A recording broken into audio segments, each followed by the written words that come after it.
দেশে বিদ্যমান পরিস্থিতিতে ২০২৪ সালের এইচএসসি ও সমমানের স্থগিত পরীক্ষাগুলো পুনরায় নেওয়া হওয়ার কোনো সম্ভাবনা দেখা যাচ্ছে না।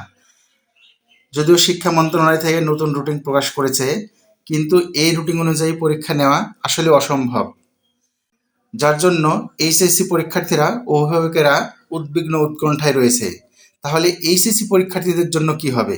এদের রেজাল্ট প্রস্তুত কিভাবে করা হবে?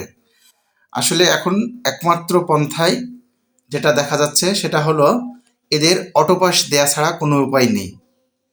যদি পরীক্ষার্থীদের অটোপাস দেওয়া হয়, তাহলে এই অটোপাস কিভাবে নির্ণয় করা হবে? কিভাবে অটোপাসের রেজাল্ট প্রস্তুত করা হবে? এই বিষয়টি এখন মুখ্য হয়ে দাঁড়িয়েছে। এখন যদি ২০২৪ সালের এইচএসসি ও সমমানের পরীক্ষায় অটোপাস দেওয়া লাগে, তাহলে অটোপাসের রেজাল্ট কিভাবে প্রস্তুত করা হবে? কোন শিক্ষার্থীকে কোন গ্রেড দেওয়া হবে? এটি এখন আসল বিষয় হয়ে দাঁড়িয়েছে। তবে রেজাল্ট প্রস্তুত করতে গেলে শিক্ষকেরা দুইটা জিনিস ফলো করে, সেটা হচ্ছে বিগত বছরের এসএসসি পরীক্ষার রেজাল্ট এবং এইচএসসি পরীক্ষার প্রি টেস্ট রেজাল্ট।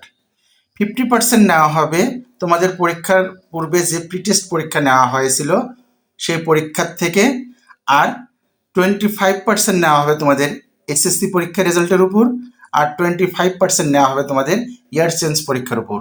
এই তিনটা বিষয়ের উপর পর্যবেক্ষণ করে তোমাদের অটোপাসের রেজাল্ট প্রস্তুত করা হবে।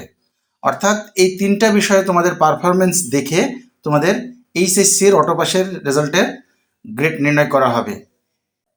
যে সকল শিক্ষার্থী এসএসসিতে খুব ভালো পরীক্ষা দিয়েছে বা ইয়ার চেঞ্জের বেলাতেও তাদের পরীক্ষা ভালো হয়েছে এবং যারা এইচএসসি টেস্ট পরীক্ষাতে ভালো রেজাল্ট করেছে, সেই সকল শিক্ষার্থীর রেজাল্ট ভালো হবে, তারা বিভিন্ন গ্রেড পাবে, অর্থাৎ A+, A গ্রেড এরকম গ্রেড পাবে। আর যে সকল শিক্ষার্থীর এসএসসি রেজাল্ট খারাপ হয়েছিল এবং ইয়ার চেঞ্জ পরীক্ষাও ভালোভাবে দিতে পারেনি আর প্রিটেস্ট পরীক্ষার রেজাল্টও খারাপ হয়েছে, সে সকল শিক্ষার্থীর রেজাল্ট খারাপ হবে, এটাই স্বাভাবিক। আশা করি জিনিসটা বোঝাতে পেরেছি। ভিডিওটি দেখার জন্য ধন্যবাদ।